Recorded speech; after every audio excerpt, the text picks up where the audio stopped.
Hello everyone, welcome to Prelims Primer Weekly News Analysis by Aptiplus Academy for Civil Services. Firstly, congratulations to all the successful candidates of Aptiplus Academy for Civil Services for their selection in UPSC 2021. It is indeed a proud moment for Aptiplus Academy as the legacy of success continues with 45 plus selections in UPSC CSE 2021. So congratulations to all the toppers. शुरू करते हैं आज का session. आज की पहली topic है banks board bureau. Recently central government ने कुछ अमेंडमेंट्स करके बैंक्स बोर्ड ब्यूरो को कन्वर्ट किया है into financial services institutions bureau.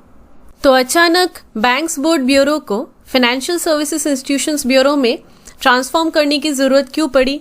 Actually last year national insurance company limited के जनरल मैनेजर मिस्टर रवि ने एक केस फाइल की थी।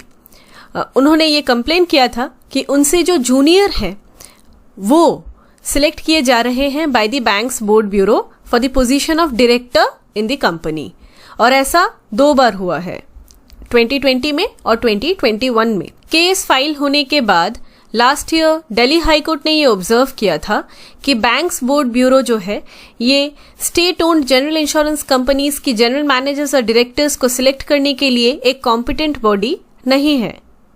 कोर्ट ने ये भी ऑब्जर्व किया कि गवर्नमेंट के द्वारा जो सर्कुलर्स दिए गए हैं जिसने बैंक्स बोर्ड ब्यूरो को ये इतने पावर्स दिए हैं कि वो डायरेक्टर्स और जनरल मैनेजर्स को सिलेक्ट कर सके, ये लीगली वैलिड भी नहीं है।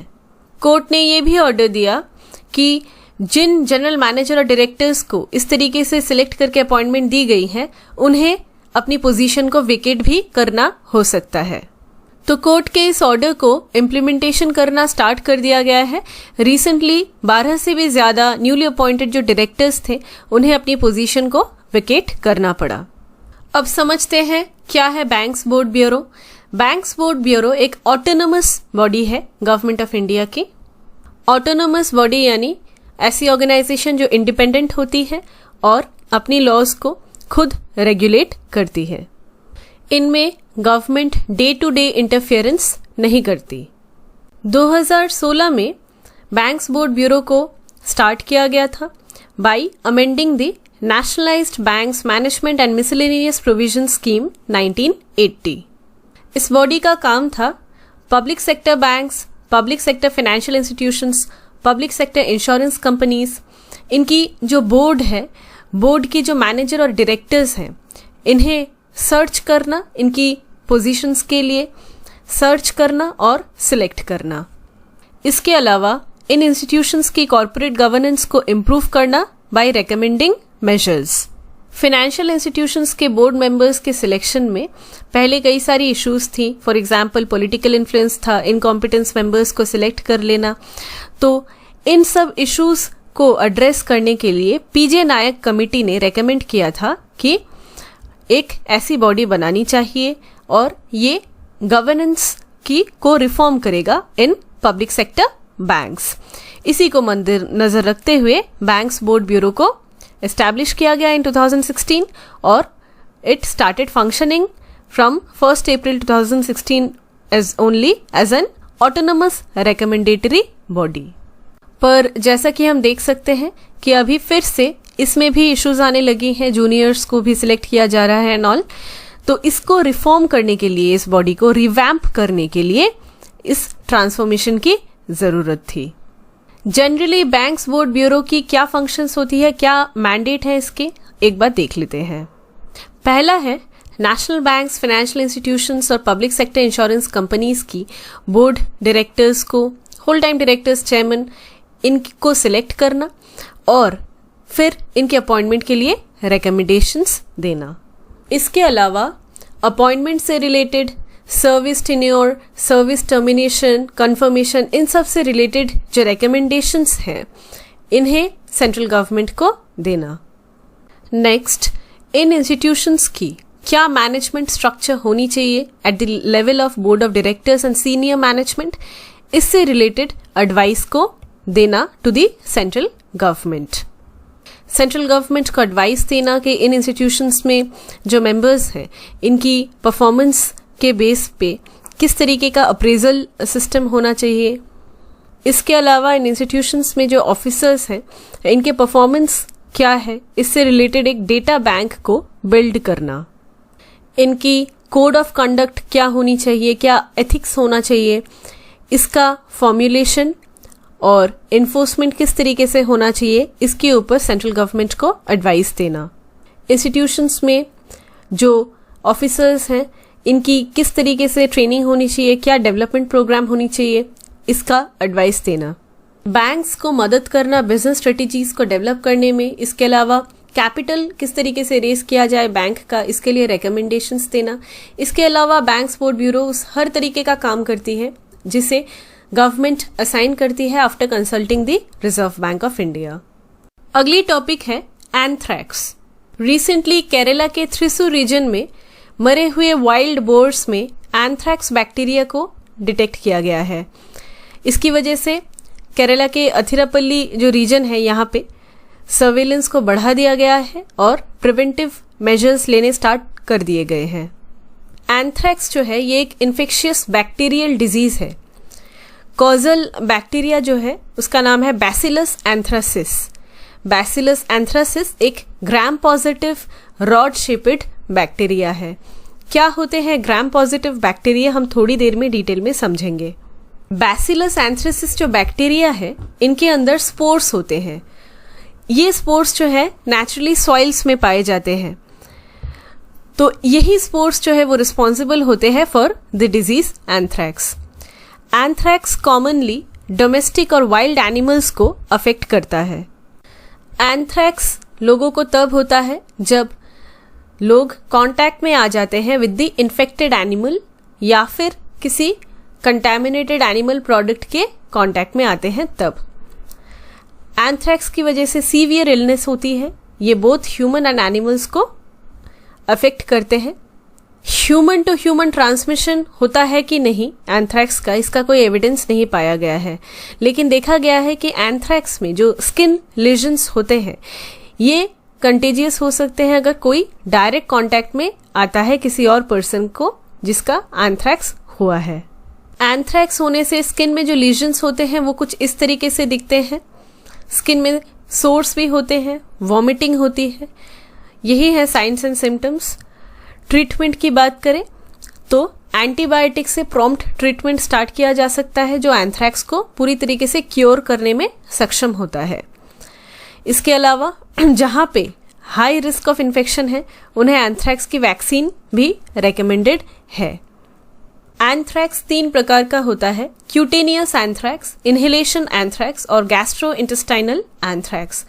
क्यूटेनियस एंथ्रैक्स जब स्पोर्स या जो बैक्टीरिया है वो स्किन को अटैक करती है। इसमें स्किन में जैसे कि हमने थोड़ी देर पहले देखा स्मॉल लेजन्स तैयार हो जाते हैं क्योंकि स्पोर स्किन से एंटर करने लगती है। इनहेलेशन एंथ्रैक्स, इसमें स्पोर्स जब कोई इनहेल कर ले तब ये होता है। और गैस्ट्रोइंटेस्टाइनल एंथ्रैक्स जब जो ये बैक्टीरिया है और ये जो स्पोर्स है अगर कोई इसे इंजेस्ट कर ले तब ये इस तरीके का एंथ्रैक्स हो सकता है। इसमें से सबसे जो डेंजरस है वो है इनहेल्ड एंथ्रैक्स, क्योंकि इसे ट्रीट करना बहुत डिफिकल्ट होता है and it can be fatal, मतलब जहां स्पोर्स को कोई इनहेल कर ले। डेवलप्ड जो कंट्रीज हैं वहां पे एंथ्रैक्स जो है बहुत रेयर है, लेकिन फिर भी एंथ्रैक्स का यूज करके यूएस को एक बार अटैक किया गया था। इसे बायो टेररिज्म कहते हैं, जहां पे बैक्टीरिया, वायरस इस तरीके का यूज करके किसी कंट्री पे अटैक किया जाए, और इसीलिए अमेरिका जो है इसे कैटेगरी ए थ्रेट मानती है बैसिलस एंथ्रासिस बैक्टीरिया को। ऐसी एक थ्रेट है ये जो नेशनल सिक्योरिटी के लिए एक डेंजर मानी जाती है। ब्रीफली देख लेते हैं कि इन्फेक्शन किस तरीके से होती है। बैसिलस एंथ्रासिस जो बैक्टीरिया है ये स्पोर्स को प्रोड्यूस करती है कि जैसा हमने डिस्कस किया कुछ इस तरीके से देखने में होती है स्पोर्स।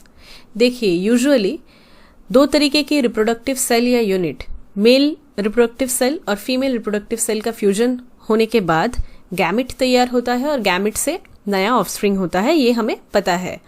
लेकिन कुछ प्लांट्स बैक्टीरिया ये स्पोर्स प्रोड्यूस करती है। स्पोर्स एक इस तरीके की रिप्रोडक्टिव यूनिट या सेल होती है जो तैयार रहती है, लेकिन उसके बाद उन्हें रिप्रोड्यूस करने के लिए किसी और सेल के साथ फ्यूजन की जरूरत नहीं पड़ती। वो यूजुअली इनएक्टिव स्टेट में रहती है और जैसे ही वो एक्टिव हो जाती है तो उसी से नया जो यूनिट है वो तैयार हो जाता है। बेसिकली स्पोर्स जब जर्मिनेट करती है तो न्यू इंडिविजुअल प्रोड्यूस हो जाता है। तो बैसिलस एंथ्रेसिस जो है बैक्टीरिया वो इसी तरीके की स्पोर्स को प्रोड्यूस करती है जो यूजुअली नॉन एक्टिव या डोरमेंट स्टेट में रहता है। कहाँ रहते हैं ये बैक्टीरिया और ये जो स्पोर्स है इसके अंदर? ये बेसिकली एनवायरनमेंट में रहते हैं, सॉइल में रहते हैं, सालों तक, डेकेड्स तक ये डोरमेंट स्टेट में, इनएक्टिव स्टेट में रहते हैं। लेकिन जब ये स्पोर्स किसी एनिमल या किसी पर्सन के बॉडी के अंदर आ जाते हैं तब ये एक्टिवेट हो सकते हैं and they can turn into active growing cells. Activate क्यों होते हैं? क्योंकि ह्यूमन बॉडी और एनिमल बॉडी में रिच रिसोर्सेस रहते हैं जैसे वाटर, शुगर, न्यूट्रिएंट्स। ये इन स्पोर्स को कंड्यूसिव एनवायरनमेंट प्रोवाइड करते हैं कि ये जर्मिनेट करे और तब ये जर्मिनेट करने लगते हैं। जैसे ये एक्टिव हो जाते हैं तब बैक्टीरिया मल्टीप्लाई करने लगता है, स्प्रेड करने लगता है पूरी बॉडी में, टॉक्सिन प्रोड्यूस करने लगता है। That causes illness and it can cause death too. तो यही होता है एंथ्रैक्स में। थोड़ी देर पहले हमने डिस्कस किया था कि एंथ्रैक्स जो है ये एक ग्राम पॉजिटिव बैक्टीरिया है। क्या है ग्राम पॉजिटिव, ग्राम नेगेटिव बैक्टीरिया? ब्रीफली थोड़ा सा देखेंगे क्योंकि आजकल ऐसे क्वेश्चंस काफी पूछे जा रहे हैं, थोड़ी सी डीप में जाके। एक साइंटिस्ट थे हैंस क्रिश्चियन ग्राम।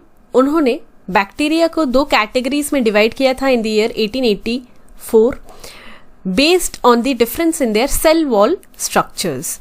बैक्टीरिया के सेल वॉल की जो स्ट्रक्चर है उसमें क्या डिफरेंस है, इसके ऊपर बेस करके उन्होंने बैक्टीरिया को दो कैटेगरीज में डिवाइड किया था। पहला था ग्राम पॉजिटिव बैक्टीरिया, जो वायलेट जो डाई होती है, क्रिस्टल वायलेट डाई, उसे रिटेन करती है, वो वायलेट इसीलिए दिखती है।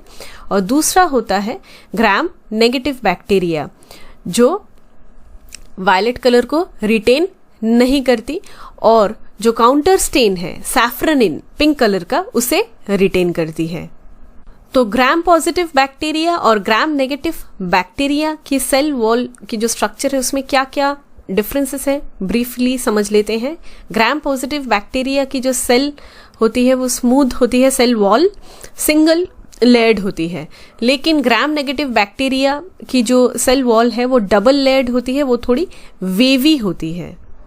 दूसरी ग्राम पॉजिटिव बैक्टीरिया की सेल वॉल की जो थिकनेस होती है वो 20 to 80 नैनोमीटर्स तक की होती है, ग्राम नेगेटिव की 8 to 10 नैनोमीटर्स की।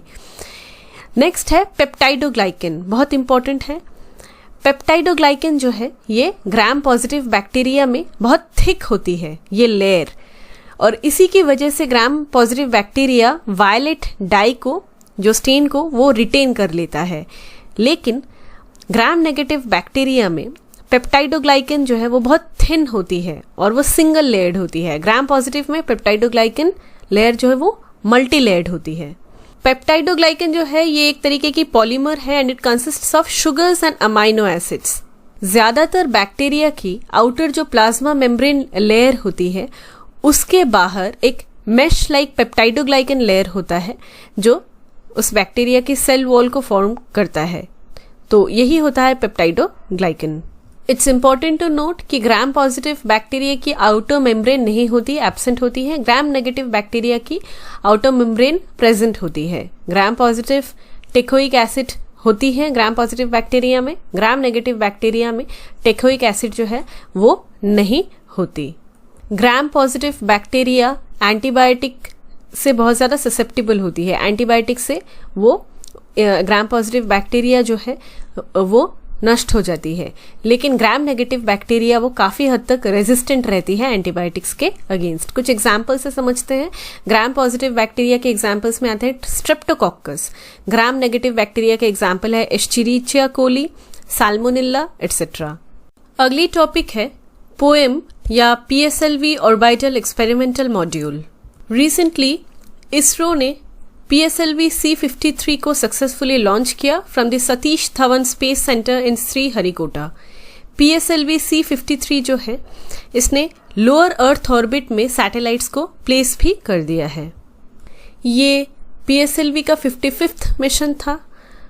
इस मिशन में सिंगापुर के 3 सैटेलाइट्स को ऑर्बिट में प्लेस किया गया है। इसके अलावा इसरो को एक और अचीवमेंट मिली है जिसमें PSLV ऑर्बिटल एक्सपेरिमेंटल मॉड्यूल या पोएम को लॉन्च किया गया है। क्या है पोएम, समझेंगे। सबसे पहले देखते हैं PSLV। PSLV stands for polar satellite launch vehicle. ये एक 3rd जनरेशन लॉन्च व्हीकल है इंडिया का रॉकेट, जिसमें लिक्विड स्टेजेस हैं। ये पहला इंडिया का लॉन्च व्हीकल है जिसमें लिक्विड स्टेजेस है इसकी फ्यूल में।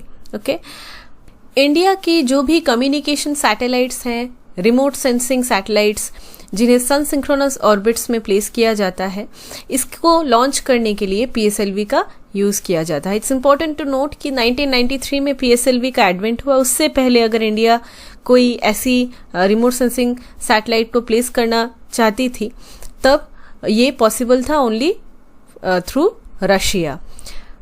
डिफरेंट टाइप्स ऑफ ऑर्बिट्स क्या होते हैं हमने प्रीवियस सेशन में डिस्कस किया है। PSLV जो है ये स्मॉल साइज के जो सैटेलाइट्स हैं इन्हें जियो स्टेशनरी ट्रांसफर ऑर्बिट में प्लेस करने के लिए सक्षम है। नोटेबल जो पेलोड जिसमें PSLV का जिसमें यूज किया गया है उसमें चंद्रयान 1 है। इसके अलावा मार्स मिशन, मंगलयान जो मॉम मिशन, एस्ट्रोसैट, इन सभी के लिए PSLV का यूज किया गया था। PSLV रॉकेट या लॉन्च व्हीकल किस तरीके से काम करता है? रॉकेट जो है वो सैटेलाइट को कैरी करता है और जाके जो ऑर्बिट है वहां पे सैटेलाइट को प्लेस कर देता है। लेकिन रॉकेट की अगर हम बात करें PSLV की तो इसकी 4 स्टेजेस होती हैं। स्टेजेस यानी डिफरेंट पार्ट्स होते हैं रॉकेट के, ठीक है। अब जब रॉकेट सैटेलाइट को कैरी करते हुए जाता है ऊपर, धीरे धीरे एक एक स्टेज जो है वो खुल के गिरने लगता है, नीचे फॉल करने लगता है। It falls back into the ocean. Final stage जो होता है PS4, ये सैटेलाइट को ऑर्बिट में प्लेस कर देता है। फाइनल स्टेज जो है वो अलाइव रहता है और वो सैटेलाइट को ऑर्बिट में प्लेस कर देता है। ऑर्बिट में प्लेस करने के बाद ये जो फाइनल स्टेज है PS4, ये भी स्पेस जंक में कन्वर्ट हो जाता है। स्पेस में ही it just becomes a space debris. लेकिन अभी रिसेंटली जो PSLV C-53 मिशन को लॉन्च किया गया है, इसमें ये कोशिश की गई है और इसमें सक्सेसफुल भी हुआ है कि जो लास्ट स्टेज है वो स्पेस जंक या स्पेस डेब्री में कन्वर्ट नहीं होगा। इंस्टेड ऑफ दैट वो यूटिलाइज किया जाएगा as a stabilised platform to perform experiments. तो ऐसा पहली बार हो रहा है कि जो लास्ट स्टेज होती है रॉकेट की वो अभी बस ऐसे ही स्पेस जंक में नहीं वेस्ट होगी, रादर ये अर्थ को ऑर्बिट करेगी एज अ स्टेबिलाइज्ड प्लेटफॉर्म। और इसी जो स्टेज है, इसी स्टेज के माध्यम से कई सारे एक्सपेरिमेंट्स को अंजाम दिए जाएंगे। ये जो लास्ट स्टेज है PS4, ये 6 महीने तक एक्टिव रहेगी और एक्सपेरिमेंट्स इसके माध्यम से होते रहेंगे। ये जो लास्ट स्टेज है इसके साथ एक स्मॉल सैटेलाइट या मॉड्यूल फिटेड है जो यूज किया जाएगा जिसे for conducting the experiments in space. तो ये जो लास्ट स्टेज है रॉकेट का PS4, that will act as a platform, experimental platform, इसी को कहते हैं PSLV ऑर्बिटल एक्सपेरिमेंटल मॉड्यूल या पोएम। पोएम 6 पेलोड्स को कैरी कर रहा है, जिसमें से 2 पेलोड्स जो है वो इंडिया की स्टार्टअप्स दिगांतर और ध्रुव स्पेस जो है उसने कंट्रीब्यूट किया है। पेलोड्स यानी स्पेस क्राफ्ट की ऐसी एलिमेंट्स जो डेडिकेटेड होती है टू प्रोड्यूस मिशन डेटा, और इसी मिशन डेटा को अर्थ में रिले बैक किया जाता है। तो पोएम जो है ये प्लेटफॉर्म, ये 6 पेलोड्स को कैरी करेंगी। पोएम किस तरीके से अर्थ को ऑर्बिट करेगी, इसके लिए इसके पास एक dedicated navigation, guidance and control system रहेगा। पोएम कंटिन्यूसली अर्थ को ऑर्बिट करेगी और इस प्लेटफॉर्म पे डिफरेंट एक्सपेरिमेंट्स कंडक्ट होंगे, लेकिन पोएम को इसके लिए पावर की रिक्वायरमेंट होगी। तो ये पावर कहाँ से आएगी? ये पावर बेसिकली आएगी सोलर पैनल से जो इसके ऊपर माउंटेड है। इसके अलावा इसके ऊपर लिथियम आयन बैटरीज भी रहेंगे। पोएम नेविगेट करेगा यूजिंग सन सेंसर्स, मैग्नेटोमीटर जो एक मैग्नेटिक सेंसर है, गाइरोस, नाविक हमें पता है जिस तरीके अभी इंडिया का खुद का हुआ है, पहले हम जीपीएस के ऊपर डिपेंडेंट थे, अभी इंडिया का खुद का नेविगेशन सिस्टम है। इसके अलावा पोएम में टेलीकमांड फीचर भी एनेबल्ड है, जिसमें जो कम्युनिकेशन चैनल है between the spacecraft and ground operators वो एक्टिव रहेंगी यूजिंग अ प्रॉपर चैनल, और डेटा जो है वो कंटिन्यूअसली फ्लो करेगा। Moving to the next topic, performance grading index for districts. Recently ministry of education ने performance grading index for districts जो report है इसे रिलीज किया। परफॉर्मेंस ग्रेडिंग इंडेक्स एक ऐसी इंडेक्स है जो डिस्ट्रिक्ट लेवल में स्कूल एजुकेशन सिस्टम की क्या परफॉर्मेंस है इसे एनालाइज करके डिफरेंट डिस्ट्रिक्ट्स को रैंकिंग देती है। इंडिया का एजुकेशन सिस्टम वर्ल्ड का सबसे लार्जेस्ट है। यहाँ पे नियरली 15 लाख स्कूल्स हैं, 97 लाख टीचर्स हैं और 26 करोड़ स्टूडेंट्स हैं जो डिफरेंट सोशियो इकोनॉमिक बैकग्राउंड से बिलोंग करते हैं। तो यहाँ पे एजुकेशन सिस्टम का डिफरेंट जगहों पे डिफरेंट डिस्ट्रिक्ट्स में क्या परफॉर्मेंस रहा इसको इवैल्यूएट करना बहुत इंपॉर्टेंट है for the upgradation of the education system in the country. तो परफॉर्मेंस ग्रेडिंग इंडेक्स को निकालने के लिए जो असेसमेंट किया जाता है, इसके लिए डिस्ट्रिक्ट्स जो हैं वो डेटा को एक ऑनलाइन पोर्टल के थ्रू फिल करते हैं और इसी डेटा को एनालाइज करते हुए, असेसमेंट करते हुए उसके बाद जो रैंकिंग जो है डिफरेंट डिस्ट्रिक्ट्स को दी जाती है। डिफरेंट जो इंस्टीट्यूट्स हैं डिस्ट्रिक्ट्स में, इन्हें असेस किया जाता है अक्रॉस 83 इंडिकेटर्स। इन 83 इंडिकेटर्स को फर्दर 6 कैटेगरीज में डिवाइड किया गया है। पहला है आउटकम, एजुकेशन आउटकम, कि सिर्फ एजुकेशन को इम्पार्ट करना इम्पोर्टेंट नहीं है, लेकिन उसका क्या रिजल्ट आ रहा है, क्या आउटकम है, दैट इज इम्पोर्टेंट। नेक्स्ट है इफेक्टिव क्लासरूम ट्रांजैक्शन। इसमें स्टूडेंट्स को क्लासरूम एक्टिविटीज में पार्टिसिपेट करने के लिए एनकरेज किया जाता है by asking questions and framing different problems. एक ऐसी एनवायरनमेंट को तैयार किया जाता है जहां पे स्टूडेंट्स फेलियर्स को टॉलरेट कर सके और उसके बाद यही फेलियर्स उन्हें मोटिवेट करे क्रिएटिव होने के लिए, फर्दर आगे बढ़ने के लिए, out of the box thinking के लिए। अगली कैटेगरी जिसके बेसिस पे इंस्टीट्यूशंस को असेस किया जाता है वो है infrastructure, facilities and students entitlements. किस तरीके का इंफ्रास्ट्रक्चर है स्कूल में, कॉलेज में, और स्टूडेंट्स जो है उन्हें किस तरीके की एंटाइटलमेंट्स उन्हें मिल रही हैं कि नहीं, अगर बुक्स हो, डिफरेंट जो प्रोजेक्ट्स हैं, लैब फैसिलिटीज, ये सारी चीज़ें, और उन स्टूडेंट्स को जो मिलना चाहिए, for example mid day meal schools में ही उन्हें जो बेनिफिट्स मिलती हैं फ्रॉम द गवर्नमेंट वो प्रॉपरली मिल रही है या नहीं।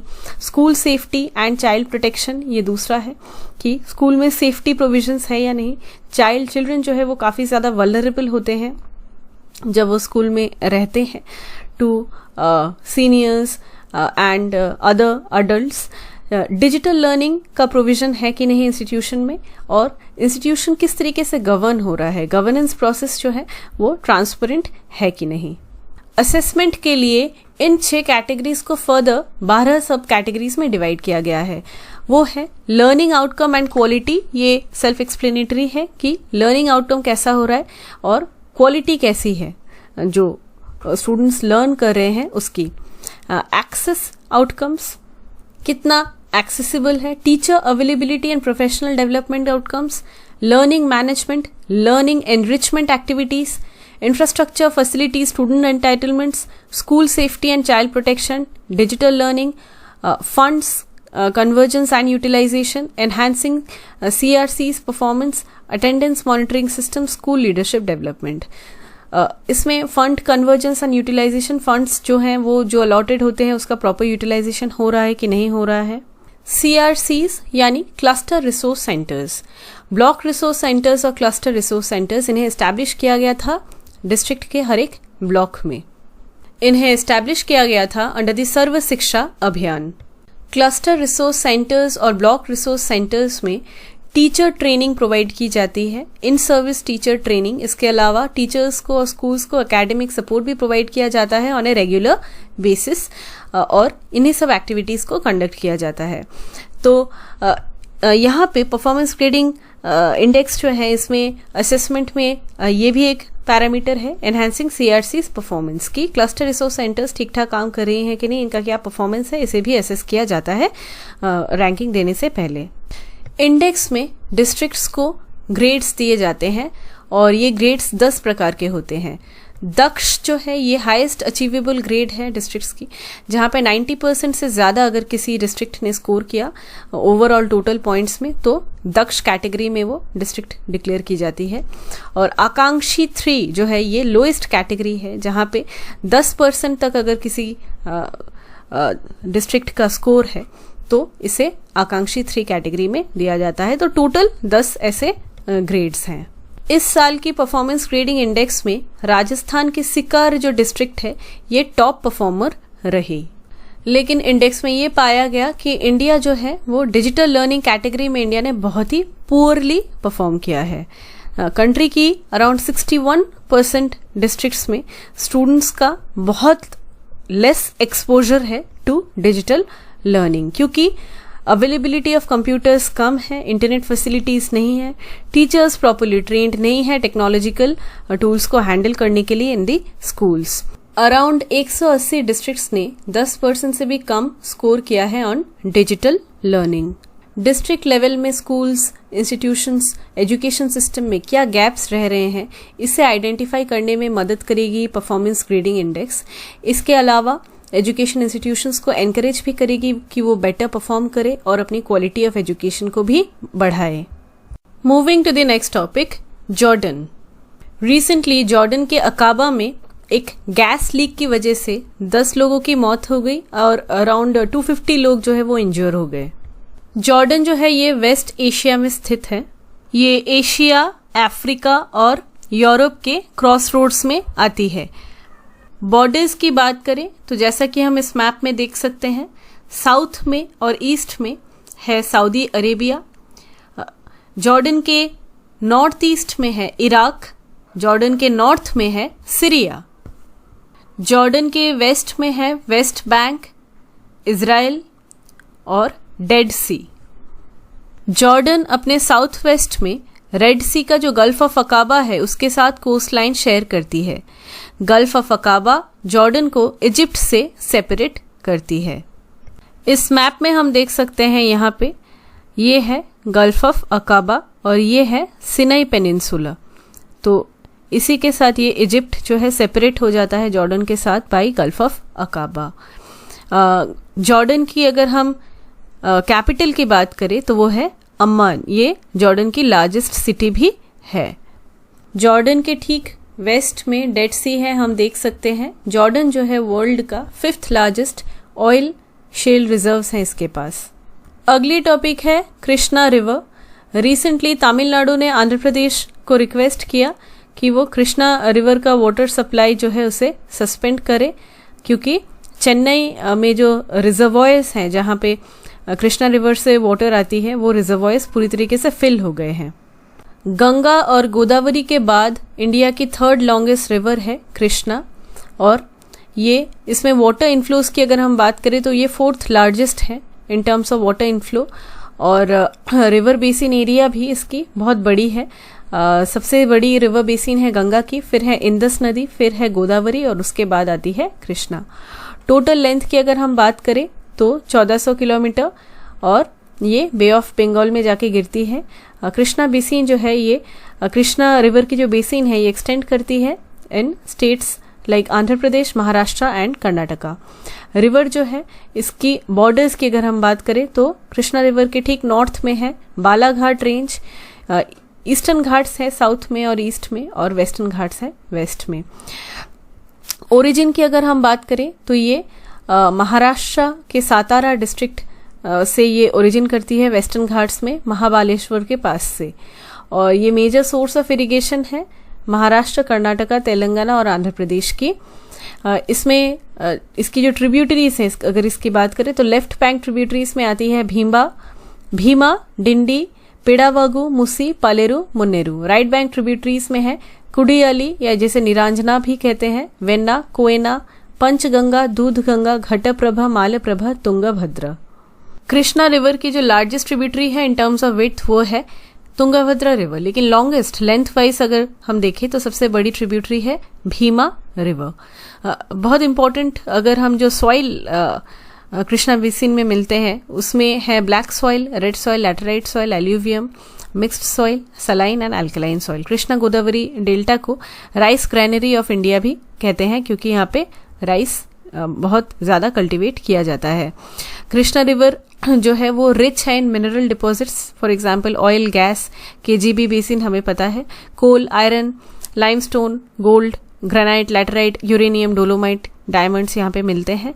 और कृष्णा रिवर के ऊपर जो इम्पोर्टेंट डैम्स हैं वो है बासव सागर dam, Nagarjuna Sagar dam, Shri xylem dam और प्रकाशम बैरेज। अगली टॉपिक है single use plastic. Single use plastic को बंद करने का अभियान कई सालों से चल रहा है और अभी सेंटर ने डिक्लेयर किया है कि 1 जुलाई 2022 से सिंगल यूज प्लास्टिक जो है ये पूरी तरीके से इसका यूज करना बैन है। Ministry for environment, forest and climate change ने एक नोटिफिकेशन इशू किया था लास्ट ईयर इस बैन को अनाउंस करते हुए, लेकिन डिफाइन नहीं किया था। अभी लिस्ट ऑफ आइटम्स जो पूरी तरीके से बैन है वो डिफाइन कर दिए गए हैं और ये लागू हो जाएंगे इस महीने से, जुलाई के 1 तारीख से। सिंगल यूज प्लास्टिक यानी ऐसी प्लास्टिक जिसे सिर्फ एक बार यूज किया जाता है और उसके बाद उसे डिस्कार्ड कर दिया जाता है। सिंगल यूज प्लास्टिक एक इस तरीके की प्लास्टिक है जिसका सबसे ज़्यादा यूज़ किया जाता है फॉर वेरियस पर्पसेस। इससे मैन्युफैक्चर किया जाता है, for example for packaging items, bottles में for example shampoo, detergents, cosmetics, polythene bags में, फेस मास्क्स में, coffee cups, trash bags, food packaging, सब कुछ में सिंगल यूज प्लास्टिक का यूज़ किया जाता है। क्योंकि हम शैम्पू की बॉटल एक बार यूज़ करते हैं, ख़त्म हो जाता है, हम उसे फेंक देते हैं ना, हम उसको यूज़ तो नहीं कर सकते फिर से, इसीलिए ये सिंगल यूज प्लास्टिक कहलाते हैं। 2021 में ऑस्ट्रेलिया का एक ऑर्गेनाइजेशन है मिंडेरू फाउंडेशन, उसने एक रिपोर्ट निकाली जिससे पता चला कि वर्ल्ड में जितनी प्लास्टिक्स प्रोड्यूस होती है ग्लोबली हर साल, उसमें से 1/3 तो सिंगल यूज प्लास्टिक से हैं और इन सिंगल यूज प्लास्टिक्स की 98% जो है वो मैन्युफैक्चर होती है फ्रॉम फॉसिल फ्यूल्स। 2019 में 130 million metric tons of single use plastics discard किए गए, जो सारे ही जलाए गए या उन्हें लैंडफिल्स में बरी कर दिया गया या डायरेक्टली एनवायरनमेंट में डंप कर दिया गया। तो ये काफ़ी ज़्यादा नुकसान पहुंचाता है। पूरी दुनिया जो है वो जूझ रही है प्लास्टिक्स प्रॉब्लम से। तो इसी को देखते हुए पूरी दुनिया में डिफरेंट कंट्रीज ने बैन कर दिया है अभी सिंगल यूज प्लास्टिक और इंडिया ने भी इसी तरफ कदम बढ़ाया है।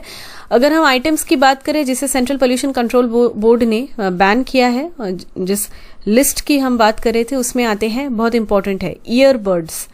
ईयरबड्स जो यूज़ किए जाते हैं ये अब से बैंड होंगे, इसमें जो प्लास्टिक होती है। हाँ, बलून स्टिक्स, जो बलून में जो स्टिक्स होते हैं नीचे उसके, वो कैंडी एंड आइसक्रीम स्टिक्स वो नहीं हो सकते प्लास्टिक के। कर्टलरी आइटम्स जिसमें plastic plates, plastic cups, plastic glasses, plastic spoons, forks, plastic knives, trays, sweet boxes plastic की, या प्लास्टिक की invitation card, cigarette packets plastic के, पीवीसी जो बैनर्स होते हैं वो जो 100 माइक्रोन से नीचे उसकी जो साइज होती है वो, और पॉलीस्टाइरीन एक तरीके का प्लास्टिक जिसे डेकोरेशन के लिए यूज किया जाता है, हमें पता है, ये भी पूरी तरीके से बैंड है। पॉलीस्टाइरीन डेकोरेशन के लिए हमें पता है कि बर्थडेज एंड ऑल इसमें इन्हें यूज किया जाता है, कलरफुल पॉलीस्टाइरीन को, ये अब से पूरी तरीके से बंद होंगे। पीवीसी बैनर ये पूरी तरीके से बैन तो नहीं है, लेकिन इन बैनर्स की जो थिकनेस है वो 100 माइक्रोन से ऊपर होनी चाहिए। पहले नियम था कि पॉलीथीन बैग्स की जो थिकनेस है वो 50 माइक्रोन से ऊपर होनी चाहिए। 2021 में सितंबर महीने में इससे चेंज किया गया। एनवायरनमेंट मिनिस्ट्री ने फिर से नई रेगुलेशंस निकाली जिसमें नियम बनाया गया कि पॉलीथीन बैग्स की थिकनेस जो है वो 75 माइक्रोन से ऊपर होनी चाहिए। 75 माइक्रोन से नीचे की थिकनेस वाली पॉलीथीन बैग्स जो है वो बैंड है। फर्दर दिसंबर में 2022 के दिसंबर में इस बैन को एक्सटेंड किया जाएगा और पॉलीथीन बैग्स 120 माइक्रोन से नीचे की थिकनेस वाली पॉलीथीन बैग्स जो हैं वो पूरी तरीके से बैन होगी। 50 माइक्रोन और 75 माइक्रोन से ऊपर की थिकनेस वाली पॉलीथीन बैग्स के लिए सेम मशीन का यूज किया जा सकता है बाय द मैन्युफैक्चरर्स। लेकिन जब 120 माइक्रोन से ऊपर की पॉलीथीन बैग्स मैन्युफैक्चर करनी होंगी, जो मैंडेटरी बन जाएगा दिसंबर 2022 से, उसके लिए मैन्युफैक्चरर्स को नई मशीनरी लानी पड़ेगी, मशीनरी को अपग्रेड करना पड़ेगा। प्लास्टिक वेस्ट मैनेजमेंट रूल्स 2016 की अगर हम बात करें तो कंप्लीट बैन है on using plastic material for manufacturing सैशेज। फॉर एग्जांपल हम देखते हैं कि गुटखा, टबेको, फिर पान मसाला, शैम्पूज, इसके लिए जो सैशेज बनते हैं वो प्लास्टिक के होते हैं, तो इसके ऊपर भी कंप्लीट बैन है। लेकिन इम्प्लीमेंटेशन कहाँ है? अभी भी तो प्लास्टिक सैशेज मिलते हैं इन सब चीज़ों के।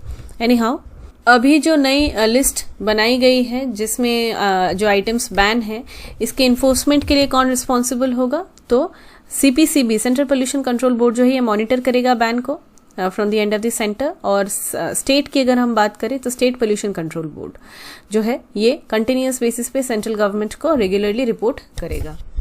Moving to the next topic, India's new VPN rules. अभी रिसेंटली एक रूल पास किया गया है जिसके तहत वर्चुअल प्राइवेट नेटवर्क प्रोवाइडर्स जो हैं, VPN प्रोवाइडर्स, इनके लिए ये मैंडेटरी बना दिया गया है कि ये कस्टमर लॉग्स की रिकॉर्ड को 180 दिन तक अपने पास रखें। क्या है VPN? समझते हैं। VPN stands for virtual private network. VPN जो है ये एक एनक्रिप्टेड कनेक्शन है इंटरनेट में डिवाइस और नेटवर्क के बीच में। ये एनक्रिप्टेड कनेक्शन जो है ये इंश्योर करता है कि जो सेंसिटिव डेटा फ्लो करता है between the device of a user to the network और टू द डेस्टिनेशन, तो उसके बीच में वो डेटा लीक ना हो जाए और डेस्टिनेशन तक वो सेफली ट्रांसमिट हो जाए। बेसिकली हम जब स्मार्टफोन, लैपटॉप और डिफरेंट जो इंटरनेट सर्विसेज हैं इनका यूज करते हैं तो एक खतरा रहता है कि हमारा जो डेटा फ्लो कर रहा है continuously between like us the user and the destination, तो उसके बीच से डेटा जो है वो लीक हो जाए, अनऑथराइज्ड पीपल उसे एक्सेस कर ले उस ट्रैफिक से जब वो फ्लो कर रहा हो तो। और इसके बाद कई सारी चीज़ें होती है, साइबर अटैक्स होते हैं, फिर रैंसम के लिए यूज़ किया जाता है इन सब चीज़ों को। तो VPN जो है इसे रोकता है। VPN एक ऐसा सर्वर है जो इंश्योर करता है कि डेटा एक्सचेंज के वक्त डेटा जो है वो सिक्योर टनल के थ्रू यूज़र के डिवाइस से और इंटरनेट से होते हुए VPN सर्वर तक पहुंचे और उसके बाद उस सर्वर से वो डेस्टिनेशन तक वो डेटा पहुंच जाए।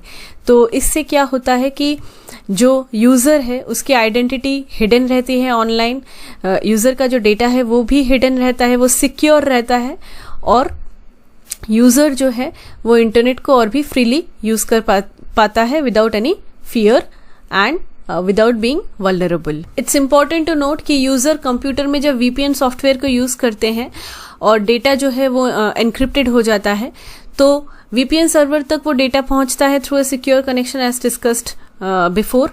और डेटा जो है वो इंटरनेट सर्विस प्रोवाइडर जो है उस यूज़र का उसके थ्रू भी पहुंचता है, लेकिन इंटरनेट सर्विस प्रोवाइडर उस डेटा के ऊपर कोई मतलब जासूसी नहीं कर सकता बिकॉज वो डेटा एनक्रिप्टेड रहता है क्योंकि वो VPN सॉफ्टवेयर के थ्रू जा रहा है।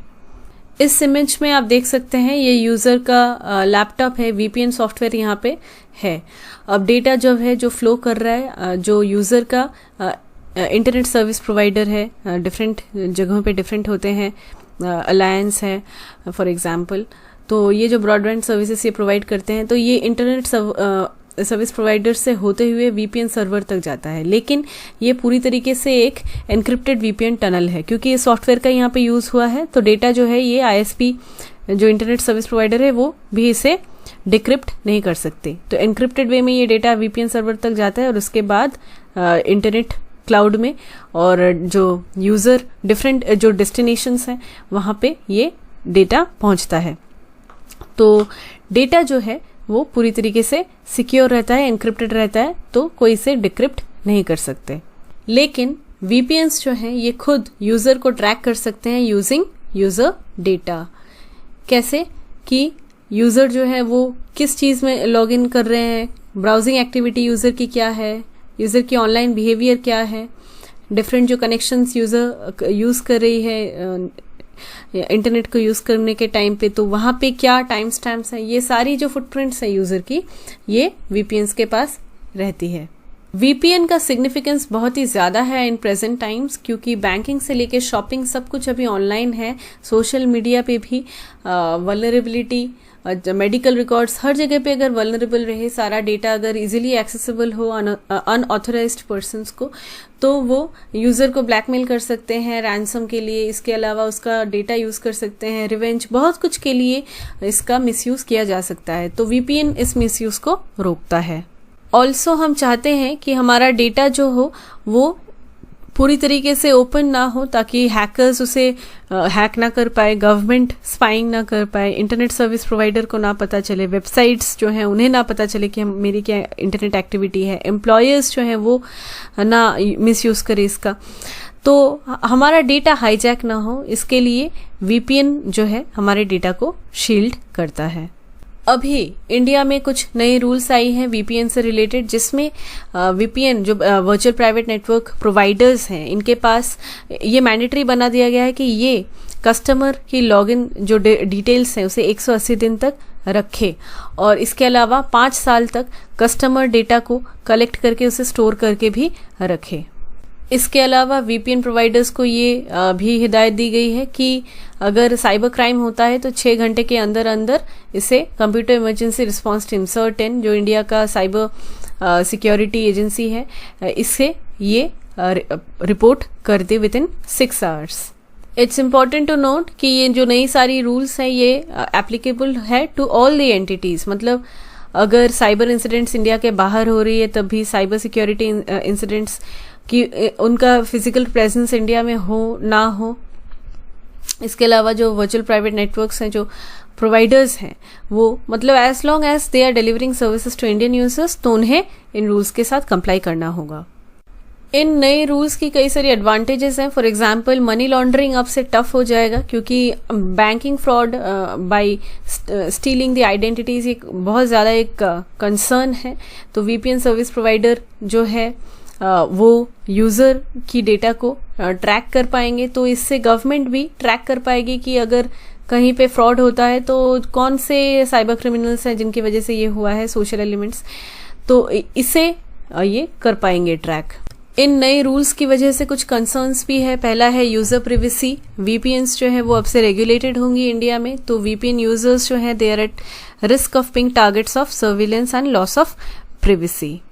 राइट टू प्रिवेसी जो आर्टिकल 21 में एन्यूमरेटेड है, इसे वायलेट करता है जो नई VPN रूल्स है वो। ज़रूरी है कि गवर्नमेंट जो है एक रोबस्ट डेटा प्रोटेक्शन मैकेनिज्म को इम्प्लीमेंट करे और कुछ नई रूल्स को इंट्रोड्यूस करे, क्योंकि अभी जो नई रूल्स बनी हैं उसमें डेटा को VPN प्रोवाइडर्स 5 साल तक रख सकते हैं, लेकिन वो डेटा जो है वो उसका मिसयूज ना हो, उसके लिए भी तो कुछ रूल्स बनाने चाहिए। तो वो बनाने की ज़रूरत है, क्योंकि इट्स इम्पॉर्टेंट कि सिक्योरिटी जो है, नेशनल सिक्योरिटी हो और यूज़र की सिक्योरिटी हो, फ्रॉड ना हो, बैंकिंग फ्रॉड, ये सब चीज़ों को इंश्योर करना ये तो इम्पॉर्टेंट है ही, लेकिन it should not come at the cost of privacy of the rest of the people, right. तो राइट टू प्रिवेसी और सिक्योरिटी, इन दोनों के बीच में एक बैलेंस बनी रहे, बहुत इंपॉर्टेंट है। इसके अलावा डेटा प्रोटेक्शन बिल जो है उसको इफेक्टिवली इम्प्लीमेंट करना, उसको फोर्स में लाके, इट्स वेरी इंपॉर्टेंट। अगली टॉपिक है journalist welfare scheme. Recently government ने जर्नलिस्ट वेलफेयर स्कीम को अप्रूव किया। इस स्कीम के तहत उन जर्नलिस्ट्स के फैमिलीज को फाइनेंशियल असिस्टेंस प्रोवाइड की जाएगी जिन जर्नलिस्ट्स की मृत्यु कोविड-19 की वजह से हुई है। जर्नलिस्ट वेलफेयर स्कीम कमेटी एक ऐसी कमेटी जिसके रिकमेंडेशन के बेसिस पे ही इस स्कीम को अडॉप्ट किया गया। इस कमेटी के चेयरमैन थे IB ministry, that is ministry of information and broadcasting के सेक्रेटरी। इस स्कीम के तहत 35 जर्नलिस्ट्स जिनकी मृत्यु हुई बिकॉज ऑफ कोविड-19, उनके फैमिलीज को 5 लाख तक की फाइनेंशियल असिस्टेंस प्रोवाइड की गई। इस स्कीम के अंदर जर्नलिस्ट्स के अराउंड 123 फैमिलीज को फाइनेंशियल असिस्टेंस प्रोवाइड की गई। अगली टॉपिक है BRAP या बिजनेस रिफॉर्म एक्शन प्लान। इस साल बिजनेस रिफॉर्म्स एक्शन प्लान के तहत जो रैंकिंग दी जाती है उसके बेसिस में जो टॉप अचीवर्स रहे जो स्टेट्स, वो है आंध्र प्रदेश, गुजरात, हरियाणा, कर्नाटका, पंजाब, तमिलनाडु और Telangana. Department for promotion of industry and internal trade DPIIT, जो ministry of commerce and industry के तहत आती है, इसी ने इनिशिएट किया था business reform action plan in the year 2014। ये एक ऐसी एक्सरसाइज है जिसमें सारी स्टेट्स और यूनियन टेरिटरीज को रैंक दिया जाता है on the basis of reforms they have taken to simplify regulations and provide a conducive business environment in their respective states and union territories. Basically, different states and union territories ease of doing business के लिए क्या measures ले रही है, इसी के basis पे ranking। BRAP 2020 इसमें जो different reform points थे उसकी total number थी 301, जिसके basis पे assess किया गया, और 15 business regulatory areas थे जिसमें access to information, single window system, labour, environment, land administration, transfer of land and property, utility permits and others, ये डिफरेंट जो है ये एरियाज को कवर किया गया। इसके अलावा 72 एक्शन पॉइंट्स और 9 सेक्टर्स में भी असेसमेंट की गई। Trade licence, health care, legal जो प्रोविजंस होते हैं वो, cinema hall, hospitality, fire, NOC, telecom, movie shooting, tourism, ये सब सारी जो चीज़ें हैं ये पहली बार इंट्रोड्यूस की गई रिफॉर्म एजेंडा में। Trade licence, health care, legal metrology, cinema halls, hospitality, fire, NOC, telecom, movie shooting and tourism, ये सारी नई थी। ब्रॉडर एम की अगर हम बात करें तो बिजनेस जो के लिए इन्वेस्टर की जो कॉन्फिडेंस होती है उसे बूस्ट करना, बिजनेस फ्रेंडली एनवायरनमेंट को बनाना और ईज ऑफ डूइंग बिजनेस को प्रमोट करना। स्टेट्स को प्लेस किया जाता है 4 कैटेगरीज में: top achievers, achievers, aspirers and emerging business ecosystems. तो बेसिकली ऑब्जेक्टिव है कि एक एनेबलिंग फ्रेमवर्क बनाया जाए जहाँ पे जो डिफरेंट स्टेट्स जो बहुत अच्छा टॉप अचीवर्स हैं उनकी जो लर्निंग्स है वो शेयर हो सके दूसरे स्टेट्स के साथ, और एज ए रिजल्ट इसका एक नेशन वाइड स्पिल ओवर हो। और स्पिल ओवर किस चीज़ का हो? Spill over of good practices.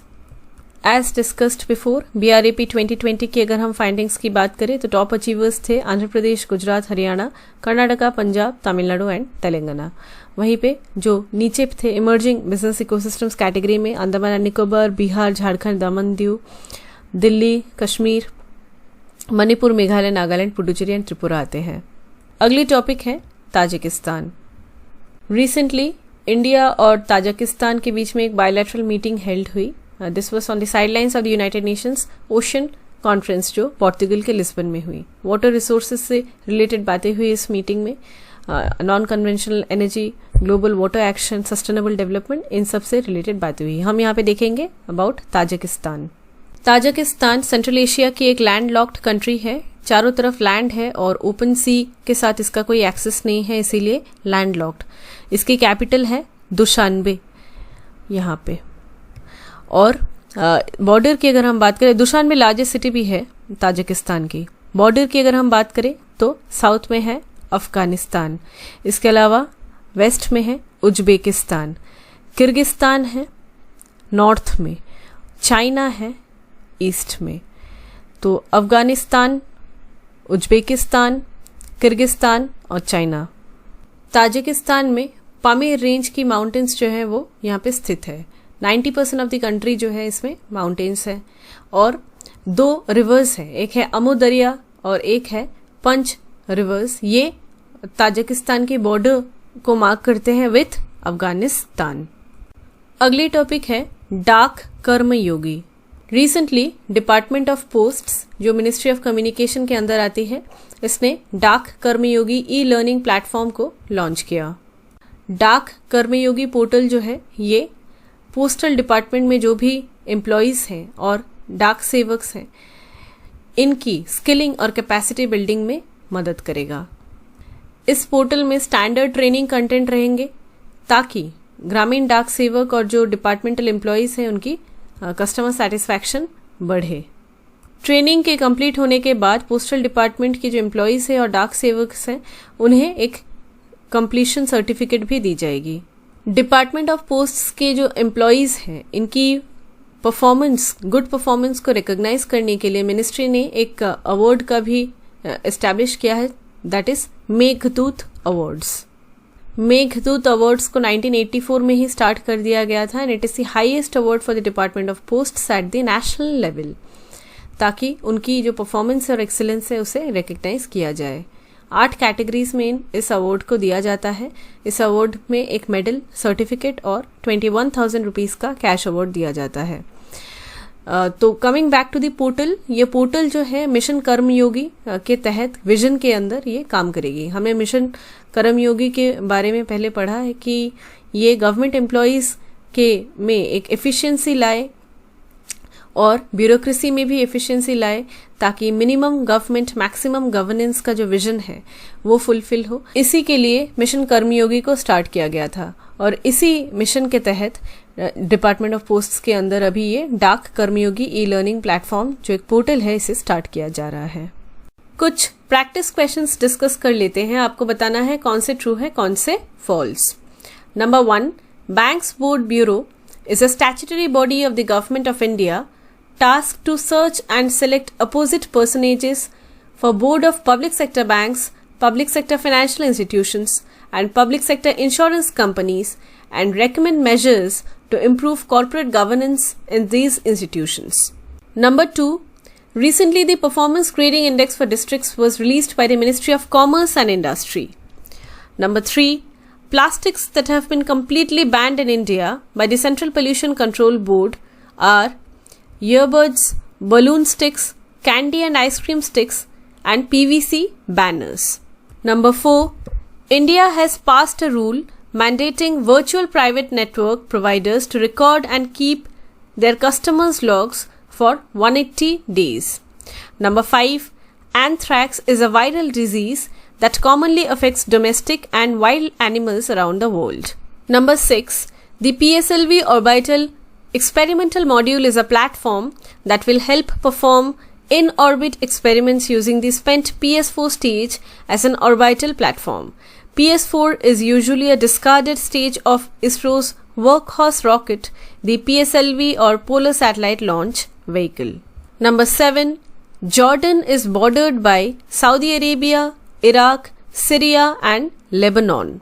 Number 8, according to the Plastic Waste Management Rules 2016, there is a complete ban on sachets using plastic material for storing, packing or selling gutka, tobacco and pan masala. Number 9, the largest tributary of the Krishna River is Bhima River, but the longest tributary is the Tungabhadra River. Number 10, Department for Promotion of Industry and Internal Trade, that is TPIIT, initiated the Business Reform Action Plan BRAP exercise of ranking all Indian states and union territories in 2014 to recognize and identify the exemplary reform measures undertaken by the states and union territories to improve business environment. With this, we come to an end of this session. Thank you.